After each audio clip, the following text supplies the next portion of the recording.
Leo bwana, picha yetu inaanzia hapa katikona, tunamuona nani? Tunamuona mshikaji anaenda kwa jina la Jerry. Na hapa moja kwa moja ni kwamba alikuwa nani? Alikuwa na huyu hapa mamake. Uweza amini kwamba siku ya leo mamake alikuwa anamwashia moto kinoma noma kutokana na mshikaji ameoa mwanamke ambaye anafanyaje? Ambaye hana uwezo wa kuzaa bwana. Sasa uweza amini kwamba mshikaji toka ameoa mpaka saa hizi ni miaka 4, lakini mshikaji hajaweza kubahatika kuweza kupata nini? Kuweza kupata mtoto. Na hichi kitendo moja kwa moja ni kwamba mwanamama kiwake kimemchosha kinoma noma bwana. Hapa alikuwa anamwambia mshikaji kuwa asubiri aone. Ni kwamba mwanamama yeye anachotaka moja kwa moja aweze kufanyaje? Aweze kumleta mwanamke mwingine ili mshikaji aweze kufanya aweze kumuoa na mwisho wa siku aweze kupata mtoto bwana. Lakini mshikaji hakuwa tayari kuweza kumwacha mke wake. Kwa sababu gani? Anampenda kinoma noma na alizidi kumwambia mamake kuwa hata Ibrahimu aliweza kupata mtoto uzeeni. Kwa hiyo inabidi hata yeye mwenyewe aweze kufanya aweze kusubiria kama Ibrahimu na Sara alivyokuwa ameweza kuvumilia, na mwisho wa siku ni kwamba akaja kupata nini? Akaja kupata mtoto huko uzeeni bwana. Lakini mwanamama akamwambia hakuna kitu kama hicho. Wewe ni Ibrahimu, labda ungekuwa wewe Ibrahimu, lakini wewe mwanangu, wewe sio Ibrahimu, wewe ni Jerry. Kitu kama hicho ni kitu kinakiwezekana hata kidogo bwana. Cheki natakiwa hapa wewe subiri uone bwana. Naenda kumchukua mwanamke huko kijijini na nakuja kumleta hapa, na huyo mwanamke utamuoa bwana. Na baada hapo moja kwa moja ni kwamba mwanamama kama ondoka zake. Lakini mshikaji ndio hivyo, ni kwamba akuwa tayari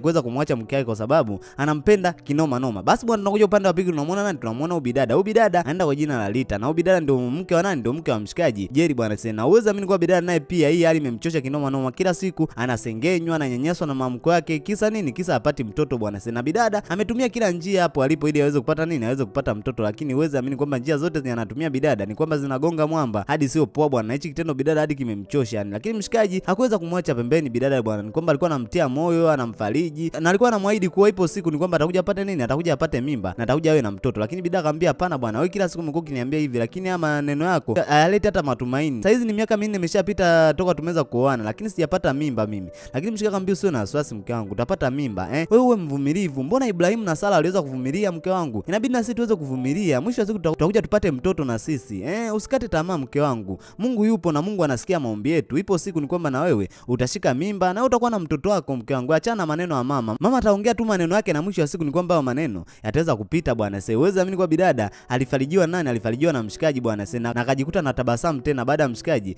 kumpa maneno fulani hivi ya kumtia moyo. Basi bwana, tunaona siku nyingine tena hapa tunamuona Bidada kaa yuko zake yuko jikoni na kana ndama sina siko malote lote kama yote. Wakati moja kwa moja akametimba nani? Akametimba mama mkwe wake bwana. Sasa uweze amini mwana mama hapa alikuwa anamwashia moto kinoma noma, na alikwambia anakula tu anaenjoy, anaenda zake huko chooni anaendelea kujaza choo bwana. Masuala kumleta mtoto hapa imekuwa ni kipengele, na akamwambia ni kudadeki zako sio muda, mimi naenda kijijini, na nikienda kijijini nakwambia nakuja na mwanamke mwingine bwana ambaye ni shupavu, yani bao tuwili mmoja atapata nini? Atapata mimba. So wewe kila siku unapigwa mabao si ya mangapi huko, lakini ushiki mimba, utaona cha moto kudadeki zako bwana. Mimi mtoto wangu aweza kana alilisha limtu lenye alina hata faida, bora hata sangefuga mbuzi huko siku moja anywe hata supu lakini wewe tu anakulisha huko ndani, anakulisha anafanya nini? Anakufanyia kila kitu unachotaka wewe, lakini kushika mimba umekuwa mvivu kweli kweli. Sasa subiri uone cha moto. Sasa ni kwa Bidada alikuwa anasema hadi analia, alikuwa analia hadi sio poa bwana, maana huyu mwanamama amekuwa kimsema kinoma noma bwana, amekuwa kimnyanyasa yani Bidada hadi anateseka yani hadi sio poa bwana. Basi bwana, uweze amini baada ya siku kadhaa tunamuona mwanamama hapa kama amekusanya mabegi yake, na leo hii moja kwa moja ni kwamba alikuwa anaenda zake wapi? Anaenda zake kijijini bwana. Sasa na uweze amini kwamba kama alivyomwahidi mshikaji kuwa akitoka huko kijijini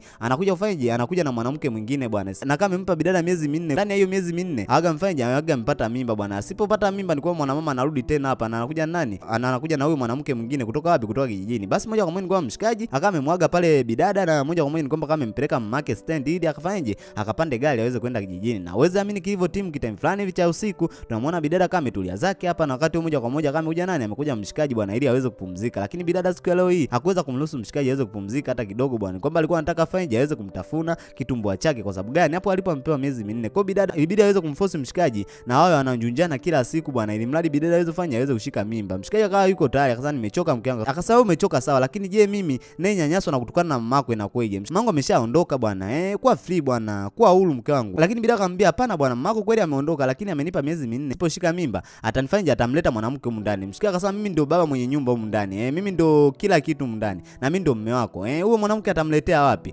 Ni kwa mshikaji alikuwa anampa matumaini Bidada haitokaa iwezekane bwana mamake kuja kumleta mwanamke mwingine humu ndani. Kwa sababu gani? Yeye anampenda kinoma noma bwana. Sasa lakini Bidada akasema hapana bwana, kitu kiwezekani bwana, hebu ninjunje bwana tunjunjane, wenda Mungu atabless siku ya leo nitafanyaje? Nitapata mimba. Mshikaji basi ilibidi afanye aweze kukubali bwana, maana ndio nilikuwa mke wake alikuwa na uhitaji wa hicho kitu hadi sio poa bwana. Basi bwana, uweze amini kitime fulani hivi cha asubuhi kilivyofika Bidada kaenda kupima bwana, eti angalie kama je mimba tayari itakuwa imeingia. Lakini uweze amini kwamba ilikuwa ni hola bwana, kipimo kilikuwa kionyesha kabisa kwa Bidada nini ana mimba, hata dalili ni kwamba zilikuwa zionekane. Sasa ni kwamba Bidada alijikuta anakata tamaa kinoma noma bwana, alikuwa haelewi lini atashika mimba yeye ana kasoro gani hapo alipo. Na uweze amini bwana, kwamba bidada siku ya leo hii kuna ugeni uliweza kutimba bwana, na aliweza kutimba alikuwa ni nani? Alikuwa ni huyu hapa bidada anaenda kwa jina la Juju bwana. Sasa ni mdogo wake bwana, na siku ya leo moja kwa moja alikuwa anatimba kwa ajili ya kufanya, kwa ajili ya kuweza kumsalimia dada yake Yasin. Kwamba alipofika hapa alishangaa kumuona dada yake yuko kinyonge kinoma noma, na dada yake amepungua. Sasa mbona umepungua, shida ni nini hasa mdogo wangu? Mbona mimi niko sawa tu niko sawa, sijapungua, niko fresh. Akasema hapana dada, mimi nakufahamu dada yangu, ulikuwa ni mnene wewe, mbona naona umepungua, au shemeji anakutesa? Akasema hapana mdogo wangu, yani kuna mambo tu yananichanganya mdogo wangu, ni masuala ya mimba, nilikuwa paka leo mimi sijashika mimba mdogo wangu. Basi moja kwa moja ni kwamba mdogo akawa amenuka zake akaenda kumfariji dada yake, akamwambia dada, masuala ya mimba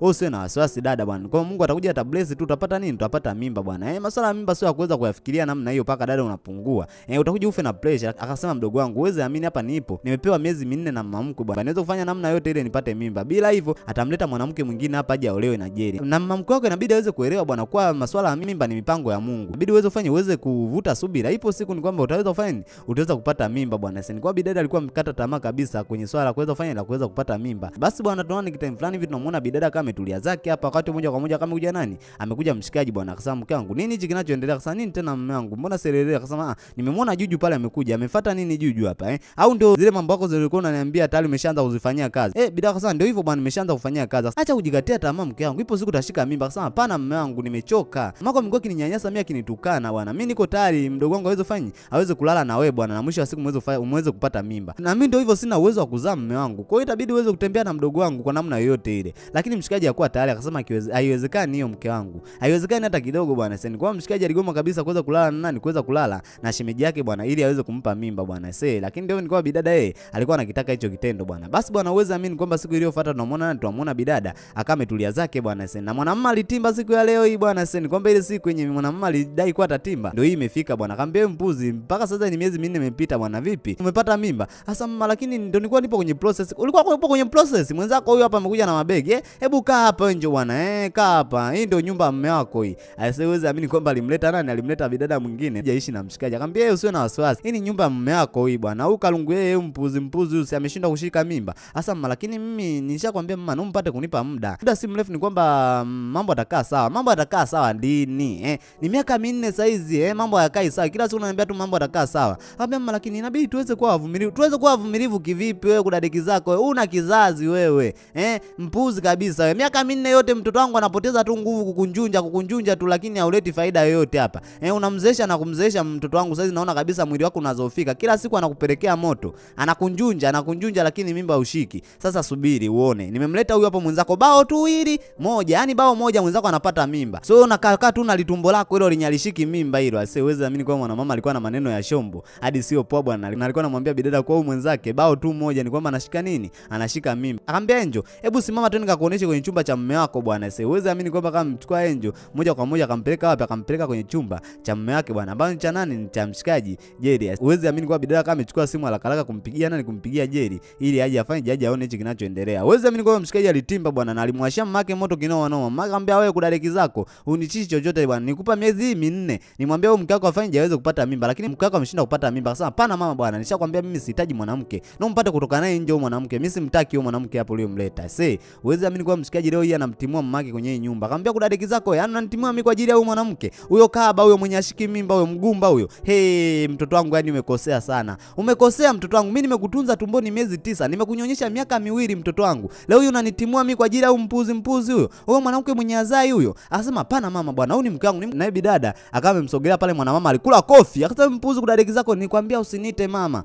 Unaniita mama mimi mama wako mimi siwezi kana alitoto ligumba kama wewe kudadeki zako. Siwezi amini kwa mshikaji alichukia kinoma noma, yani akupenda hata kidogo. Akasema mama, sasa huyu mpuzi wako huyu namtoa nje, toka nje kudadeki wewe mpuzi wewe, toka huko. Siwezi amini kwa mshikaji alimtoa nje yule nani, yule bidada bwana, sema mwenye amekuja na mamake. Mwanamama akasema hamna shida, mimi naondoka bwana, naondoka na huyo mtoto wa kike, tuone sasa mimi na huyo kabako nani wa muhimu. Siwezi amini kwa mshikaji alichukua na mikoba yote ya mamake tupia huko nje bwana, na baada ya muda uweze amini kwa mwanamama akawa ametolewa zake nje huko balo. Kana waza yani mtoto wangu kweli ananitoa mimi nje? Asema mama, haiwezekani bwana, itakuwa huyo mtoto wako huyo amerogwa. Mwanamke eti azai afu tena bado anaendelea kumng'ang'ania. Sema hata mimi mwenyewe nahisi kabisa mtoto wangu atakuwa amerogwa yani. Basi bwana, uweze amini tunakuja upande wa pili, tunamuona nani, tunamuona mshikaji pamoja na bidada bwana. Lakini bidada alikuwa anamzuia mshikaji, alikuwa anamwambia asifanye hivyo alivyofanya bwana, kumfukuza mamake sio vizuri hata kidogo bwana. Lakini mshikaji akasema usijali bwana mke wangu, mimi nimefanya maamuzi yani nikiwa na akili timamu, na nilikwambia kuwa mama kimleta tu mwanamke hapa nyumbani lazima nimtimue bwana, mimi ndio mwenye maamuzi na mimi mimi ndo mume wako na mimi ndo mwenye nyumba hii.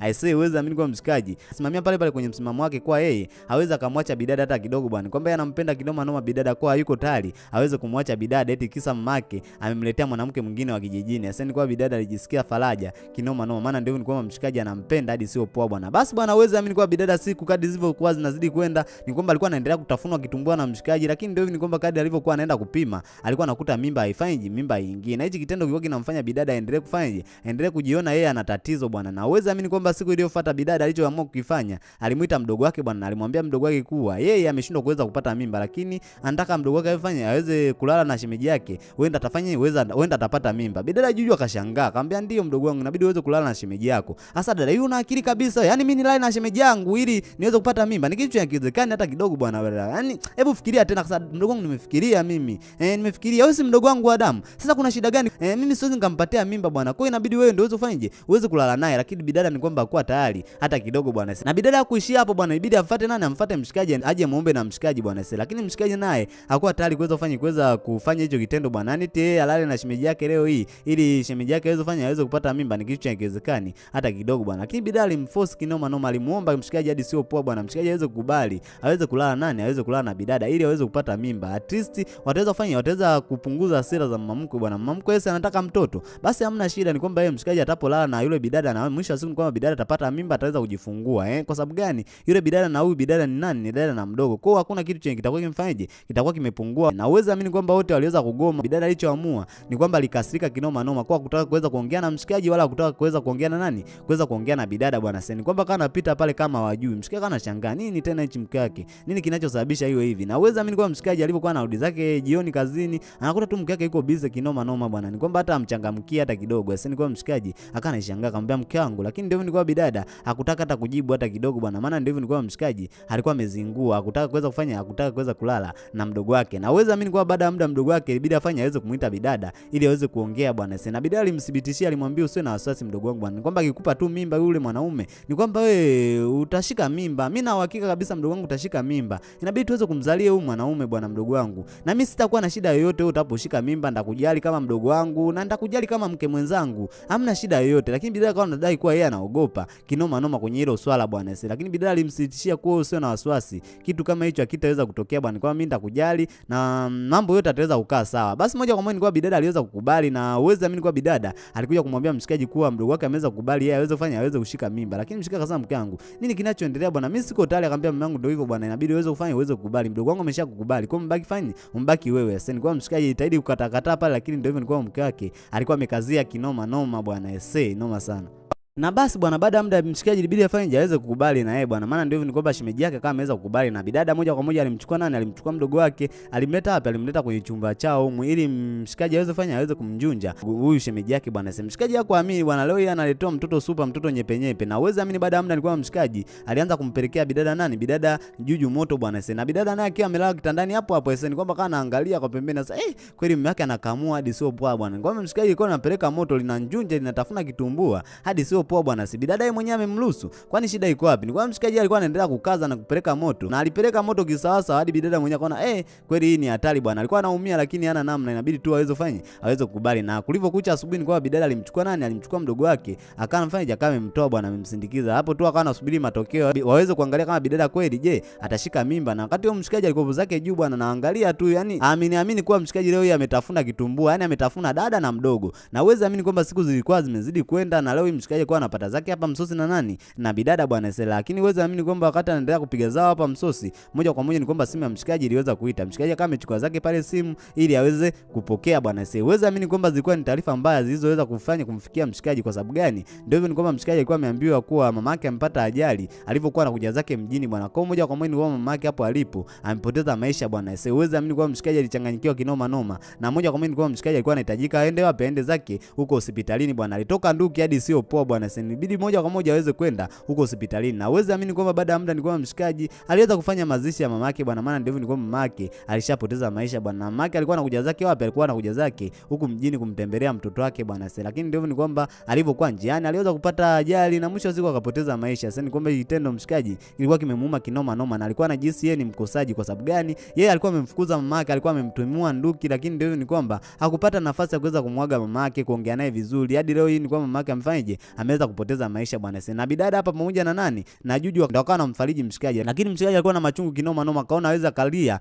mbele ya watoto wa kike bwana, itakuwa ni aibu. Ilibidi moja kwa moja aweze kuondoka zake, aenda kalilie wapi? Aenda kalilie zake huko bwana. Na wakati mshikaji ameondoka, uweze amini kwa bidada Juju hapa kawa anajisikia vibaya kama kutapika tapika hivi. Uweze amini kwa bidada Juju alitoka nduki kinoma noma kwenda kutapika. Na hizi ishara moja kwa moja ni ishara za mimba bwana. Sasa bidada anashangaa, huyu anaenda kutapika shida nini? Sio mimba hii kweli? Sasa itakueje sasa kama ni mimba? Sasa uweze amini kwa bidada Juju tayari ana mimba pale alipo bwana. Sasa na uweze amini kwamba siku iliyofuata bidada aliweza kugundua kwa bidada Juju ana nini? Ana mimba. Alimwambia hiyo mimba inabidi uweze kutoa. Kwa sababu gani? Mamkwe tayari ameshapoteza maisha na mamkwe ndiye alikuwa anahitaji mjukuu. Kwa kama mamkwe amepoteza maisha, basi hata mwenyewe huna hata haja ya kuweza kufanya ya kuweza kushika hiyo mimba bwana. Sasa uweze amini kwa bidada leo hii akana mgeuka mdogo wake bwana, akana mwambia kwa hii mimba aweze kufanya aweze kuitoa. Kwa sababu gani? Mamkwe ndiye aliyekuwa anataka mjukuu, na wenyewe walifanya hivi kwa ajili ya nani? Kwa ajili ya mamkwe wake. Sasa ndio hivyo, ni kwamba mamkwe amepoteza nini? Amepoteza maisha, lakini bidada hakuwa tayari kuweza kuitoa hii mimba. Akamwambia dada, wewe mbona wewe ni shetani kiasi hicho? Akasema mimi sio shetani, mimi ninachokitaka uweze kufanya uweze kutoa hiyo mimba. Hiyo mimba saizi haina faida yote kuwa na hiyo mimba saizi mdogo wangu bwana. Maana ndivyo mimi nilifanya vile kwa ajili ya mamkwe, kwa sababu alikuwa ananinyanyasa. Nikaona wewe uweze kupata mimba ili mradi uweze kufanya uweze kumletea mtoto bwana. At least aweze kupunguza kufanya kuweza kunifokea mimi na kuninyanyasa. Sasa hizi mamkwe amekufa, hamna hata haja wewe kushika mimba. Sasa mimi siwezi nikatoa mimba dada. Wewe ndio uliyenibembeleza mimi niweze kushika mimba, afu leo unaniambia nitoe mimba. Ni kitu hakiwezekani hata kidogo bwana. Na huyu mtoto atabaki kuwa mtoto wa Jerry, alikula kibao. Sasa mnasemaje mtoto wewe? Hapana, umeota mapembe si ndio? Hiyo mimba sio ya Jerry. Inabidi uende ukaitoe kudadeki zako wewe. Basi ni kwa bidada Juju alikasirika kinoma noma. Wakati huo tunamuona mshikaji kana anarudi zake hapa kutoka kazini bwana, kama ameshangaa anamuona nani? Anamuona bidada Juju akawa amekaa zake hapa nje bwana. Kasani mke wako mimi ananipiga leo hii. Mshikaji anashangaa, mke wako amekupiga kwa sababu gani? Akasema mke wako mimi ananipiga eti kisa nimeshika mimba yako ndio ananipiga kweli, ananiambia mimi nitoe mimba. Akasema anakuambia utoe mimba. Sasa ndiye ananiambia eti mimi nitoe mimba. Sasa uweze amini kwa mshikaji alishangaa kinoma noma bwana. Ibidi moja kwa moja aje zake wapi? Aje zake aongee na mke wake bwana. Sasa akamwambia mke wangu, nini unachokifanya hichi? Nini unachokifanya? Sasa yule mpuzi nataka atoe mimba ile. Ile mimba haina faida tena. Akasema haina faida. Yaani wewe umemlazimisha mtoto watu nimemjunja, na mwisho siku amepata mimba. Tena unaanza kumwambia aweze kutoa mimba. Hivi mke wangu, una shida gani wewe? Hivi una huruma kweli wewe? Hebu kuwa na huruma hata kidogo bwana. Sio vizuri unavyofanya hivyo. Mdogo wako mwache ajifungue na mwisho siku ule mtoto atakuwa ni wa kwangu. Kwani shida iko wapi? Wewe si ndio ulikuwa umeamua kwa mimi niweze kulala na yule mwanamke. Na wewe ndio uliyekuwa umenilazimisha bwana. Akasema unataka yule mwanamke aweze kujifungua si ndio? Ili aweze kuchukua nafasi yangu, ili aweze kuwa mke wako yani. Wewe ndio unachokitaka. Akasema hapana mke wangu bwana. Sasa uweze amini kwa mshikaji akawa ametulia bwana, kana mshangaa mke wake anavyolopoka vitu vya ajabu ajabu bwana. Akana shindwa kuelewa. Akasema mke wangu, hivi wewe ndio unaongea hivi? Sasa ndio unaongea hivi bwana. Yule mwanamke ile mimba atatoa na lazima atoe tu. Atake asitake ile mimba lazima itoke. Aisee mshikaji alishangaa kinoma noma bwana. Hakuamini kama mke wake leo hii ndiye amekuwa mbogo kiasi hichi. Wakati yeye ndiye alikuwa analialia, anataka mshikaji aweze kumjunja nani? Anataka aweze kumjunja shemeji yake bwana. Sasa na uweze amini kwa bidada kama ametulia zake huku bidada Juju bwana. Wakati moja kwa moja kama amekuja nani? Amekuja mshikaji bwana ili aweze kufanya ili aweze kumbembeleza bidada, maana ndivyo nilikuwa bidada alikuwa anapitia wakati mgumu kinoma noma, maana ndivyo nilikuwa ndugu yake anataka hiyo mimba aweze kufanya aweze kuitoa bwana. Sasa mshikaji alimuomba msamaha pale na kama mwambia vile usijali bwana, kwamba hiyo mimba mimi nitafanyaje? Ndaweza kuichukulia uangalifu na wewe utakuwa salama, usiwe na wasiwasi mpaka utapojifungua. Akasema nitajifungueje sasa kama mimi mke wako hataki niweze kushika hii mimba, anataka niweze kutoa. Wakati mmoja kwa moja kama amekuja bidada akasema ndio hiyo mimba lazima uitoe, utake usitake kudadeki zako. Sasa mimi mimba sitoi, nimekwambia dada hii mimba sitoi. Wakati mmoja kwa moja kwa bidada nataka aondoke hapa, uweze amini kwa bidada hapa akawa amedondoka zake chini bidada Lita. Sasa uweze amini kwa bidada Lita alikaa ni mbaya kinoma noma, basi moja kwa moja ilibidi wamchukue na aweze kufanya na aweze kumpatia huduma ya kwanza bwana, maana ndio nilikuwa bidada alikuwa na hali mbaya kinoma noma. Na wakati mmoja kwa moja nilikuwa mshikaji alimuita daktari na daktari akawa amechukua vipimo kwa bidada na uweze amini kwa daktari aliweza kubaini kwa bidada ana mimba pale alipo bwana. Mshikaji akasema mke wangu ana mimba. Akasema ndio hivyo mke wako ana mimba bwana. Sasa uweze amini kwa mshikaji alitoka ndugu kinoma noma. Sasa moja kwa moja mpaka wapi? Mpaka chumbani kwa bidada Bidada yeye ametulia zake kwa ana hili wala lile. Akawa amefika kumshikaji ana fly kinoma noma, sasa mke wangu wewe, akawa anampiga mabusu pale kama yote. Bidada kanashangaa, vipi mume wangu, shida ni nini? Mbona mara mwisho tuligombana? Akasema mke wangu, uweze amini kwamba wewe hapo ulipo una mimba mke wangu, wewe ni mama kijacho. Bidada kuamini akasema, unaongelea nini? Akasema ndio, wewe ni mama kijacho. Aisee, uweze amini kwa bidada alifly kinoma noma bwana, baada ya kupewa taarifa kwa yeye hapo alipo ni mama kijacho bwana. Aisee, na muda si mrefu ni kwamba atafanyaje, ataweza kujifungua. Aisee, ni kwa bidada alifly kinoma noma, akasema ni kitu cha kiwezekani bwana, hebu kwanza niende ka test mwenyewe, niende kafanyaje, nikaangalie mwenyewe kama kweli nina mimba bwana. Akamwambia usiwe na wasiwasi mke wangu, daktari ameshasema. Wasiwasi ya nini? Sasa ngoja nikaangalie mwenyewe bwana, haiwezekani mimi leo nina mimba. Aisee, uweze amini kwa bidada alienda kujicheki bwana, na akagundua kuwa na mimba, na moja kwa moja akamfuata mdogo wake, akamwambia sasa hizi mwenyewe na mimba, kwa hiyo inabidi hiyo mimba yako uweze kuitoa kwa sababu haina faida tena bwana. Mimi na mimba hapa mdogo wangu, kwa hiyo moja kwa moja inabidi uitoe hiyo mimba. Akasema dada, yani mimi nitoe mimba? Bado unaendelea kutusema mimi nitoe mimba? Akasema ndio, inabidi uitoe mimba. Akasema mimi nishakwambia hii mimba siwezi nikaitoa dada, wewe ushike mimba, mimi nishike mimba, hii mimba siwezi nikaitoa bwana. Hii mimba nitajifungua na nitalea mwenyewe mtoto, kama wewe hutaki kulea mtoto sawa, na hii mimba ni ajeri na nitajifungua bwana. Na baada mmoja kwa moja kwa bidada akamondoka zake. Sisi niko bidada ishangaa kinoma noma, kwa sababu mpuzi kudadeki zake huyu ameota mapembe huyu, si ndio? Ngoja ndamfundisha adabu, lazima nimfundishe adabu huyu. Aisee, noma sana bwana. Basi bwana, uweze amini kwamba baada ya muda ni kwamba bidada alikuja kwa nani? Alikuja kwa mshikaji bwana, na alikuja kumwambia mshikaji aweze kumshawishi yule bidada aweze kutoa mimba. Mshikaji akasema unasemeje wewe mke wangu, yani aweze kutoa mimba? Akasema ndio, atoe mimba. Kwani shida iko wapi? Mimi sitani na mimba mume wangu. Shida yetu silikuwa kupata mimba. Mimi nimepata mimba bwana. Akasema hivi, unaongelea nini mke wangu wewe? Yani mimi eti niende kamwambie leo Juju akatoe mimba yangu? Hivi una akili kabisa wewe? Akasema mbona kama sikuelewelewe, wewe unampenda Juju si ndio? Akasema sio, nampenda Juju, yule amebeba mimba yangu, ndendeje kumwambia mtu atoe mimba? Ni kitu kiwezekana hata kidogo. Lakini bidada akasema hapana, inawezekana mke wangu, ungetaka mimi tugombane, wewe endelea kufanya mambo ya kipuzi kama. Akasema hapana, mimi najua kabisa unampenda yule Juju si ndio? Unampenda Juju, unamtaka si ndio? Unataka uendelee kumjunja. Sasa mke wangu umekuja wewe hivi? Akasema ndio, unamtaka Juju endelee kumtafuna. Mke wangu sijai kuchezea kichapo, wewe endelea kuongea maneno ya kipuzi kama hao, ndakugonga, ndakutembezea tolati wewe kudadeki zako, sitajali una mimba au hauna mimba bwana. Bidada akasema jaribu uone. Sasa uweze amini kwa mshikaji akamondoka zake kwa hasira, eti utanipiga, nipige uone cha moto kudadeki zako wewe. Na baada ya muda uweze amini kwa mshikaji ilibidi afanye aweze kumuita mke wake pamoja na Juju bwana, ili aweze kuongea nao bwana, maana ndio hivyo ni kwamba watu wana ugomvi mkubwa sana hapa ndani. Mshikaji akamwambia nyie wote ni ndugu, kwa hiyo inabidi mseme mnagombana kama mnavyogombana. Lakini Juju akamwambia dada ndio mkorofi. Dada eti anataka mimi nitoe mimba. Kwani mimi nitatoa mimba kivipi bwana? Eti kisa ameshika mimba mimi ndio nitoe mimba? Ni kitu kiwezekana hata kidogo bwana. Nakumbuka kwa yeye ndiye aliyenilazimisha mimi niweze kushika mimba flow hii. Ananiambia mimi nitoe mimba. Ni kitu kiwezekana. Mimi huyu mtoto nitamlea. Atake asitake mimi huyu mtoto nitamlea bwana. Si nilikuwa bidada alimwangalia. Akasema unasemaje wewe kudadeki zako wewe? Nimekwambia hiyo mimba utoe. Na kama wewe utatoa hiyo mimba mimi nitafanya vyovyote vile ili mradi hiyo mimba yako iweze kutoka bwana. Mimba hiyo lazima itoke. Huyu mume wangu tu na nitaendelea kuwa mume wangu hata kuwa mume wetu. Mshika kwa sababu tulie na sasa nitulie kivipi na wewe? Huyu mpuzi lazima mimba itoe. Lazima mimba itoe bwana. Hii mimba sio ajeri, alikula kofi. Sasa mnasemaje alikula kofi na yeye asiweze amini kwamba kana anazichapa pale. Mshikaji ilibidi aachanishe. Mshikaji alikuwa na wakati mgumu sana huyu. Alikuwa na wakati mgumu hadi sio poa bwana. Maana ndio nilikuwa ndani. Kila siku ngumi zilikuwa zinalika hadi sio poa bwana. Akamwambia bwacha ujinga wewe kudadeki zako wewe. Ni unachokifanya wewe? Akasema ujinga kivipi? Yule mpuzi yule ile mimba lazima atoe. Akasema ile mimba atoi kwa taarifa yako sasa.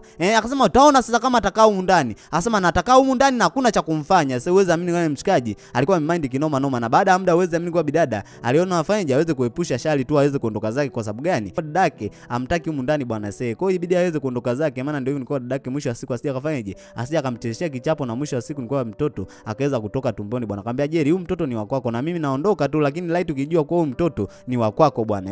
Japo kwa dada yeye hataki, lakini mtoto ni wa kwako. Sasa hebu toka huko, ondoka zako. Mtoto wa Jerry wapi? Hebu ondoka zako wewe huko. Na usije kukaa kurudi hapa. Sasa ndio usije kukaa kurudi hapa, na ukumbuke kwa mimi na wewe saizi ndugu wetu umeshaishia hapa bwana. Sasa ni kwamba bidada alivunja kabisa undugu na nani na dada yake bwana. Moja kwa moja ni kwamba kama mfanyaje akaondoka zake, maana aliona dada yake ana mambo akiwaki kinoma noma bwana. Na uweza amini kwa bidada wakati anatoka zake huko nje kuna mwamba alikuwa anamsubiria kwa hamu kinoma noma bwana. Huyu mwamba hatujui ni nani. Bidada kama amefika hapa anashangaa huyu tena ni nani bwana. Lakini uweza amini kwa mshikaji alimvuta bidada bwana, akaanza kumtembezea kichapo. Alikula kifuti cha tumboni bidada, alikula kichapo hadi sio poa bwana. Mwamba kujeria kama amesikia zikerera alitoka nduka alimcheshia kichapo mshikaji. Mshikaji alikula kipigo cha mbwa mwizi hadi sio poa bwana. Hatujui mshikaji ametumwa na nani aje amcheshia amchezeshe nani, amchezeshe bidada kichapo. Naambia bidada alipigwa sehemu mbaya kinoma noma, sijui hata kama mimba yake itakuwa bado ipo aisee. Na baada ya muda uweze amini kwa bidada alipelekwa hospitalini bwana, na uweze amini kwa bidada mimba yake ilikuwa imeshatoka bwana. Uweze amini kwa bidada mimba yake iliharibika baada ya kupigwa kile kifuti cha tumbo na nani na yule mshikaji bwana sasa. Na bidada kana analia kinoma noma na kana anadai kuwa hivi vyote atakuwa mfanya nani, atakuwa mfanya dada yake. Kwa sababu gani? Dada yake alikuwa anataka hiyo mimba iweze kutoka bwana, na mwisho wa siku ni kwamba kweli mimba imfanyaje, imeweza kutoka bwana sasa. Na bidada alilia kinoma noma, yani alilia hadi sio poa bwana, lakini mshikaji alimtuliza bidada na kama mwambia atulie bwana, sio muda ni kwamba hali yake itakuwa nini, itakuwa sawa bwana. Na uweze amini baada ya muda ni kwa bidada aliweza kuruhusiwa hospitalini, na ilikuja kubainika kuwa bidada Lita ndiye aliweza kutuma yule mshikaji aje amtembezee bidada kichapo, na mwisho wa siku ni kwa bidada mimba yake iweze kutoka bwana sasa. Na hapa akawa anamuomba msamaha ndugu yake kwa vile alivyomfanyia bwana. Kwa bidada alilia kinoma noma baada ya kugundua kwa ndugu yake ndiye aliweza kufanya plani zote yeye aweze kufanya aweze kupoteza mtoto wake bwana. Alilia bidada hadi sio poa bwana, lakini alikuwa hana namna, ndio hivyo, ni kwamba ni ndugu yake, na mwisho wa siku ashaweza kutambua makosa yake kuwa alifanya ni makosa kuweza kumtumia mtu aenda akamtembezee kichapo bwana, na mwisho wa siku mimba yake iweze kutoka. Kwa bidada alimuomba msamaha kinoma noma, na bidada Juju akaona isiwe kesi bwana, kama amemsamehe nani, kama amemsamehe ndugu yake bwana sasa, na mambo yote yakawa amerudi kama kawaida bwana sasa. Aweza akamchukia ndugu yake, maana huyo ndio ndugu yake, na watu wamezaliwa wawili tu humo ndani mwao bwana sasa. Na uweza amini baada ya miezi kadhaa kuweza kupita, tunamuona mshikaji hapa sasa hizi mambo ni safi kinoma noma, na bidada alikuwa amepata mimba na akaweza kujifungua mtoto fulani hivi wa kiume kinoma noma bwana, na mshikaji alikuwa anaendelea kumjali bidada, na mshikaji pamoja na bidada Mungu alikuja kwa bless wakaja kuwa na watoto wengine mchere. Na huu ndio mwisho wa picha yetu. Asante kuona mwanzo mpaka mwisho. Usisahau kusubscribe, comment na kushare.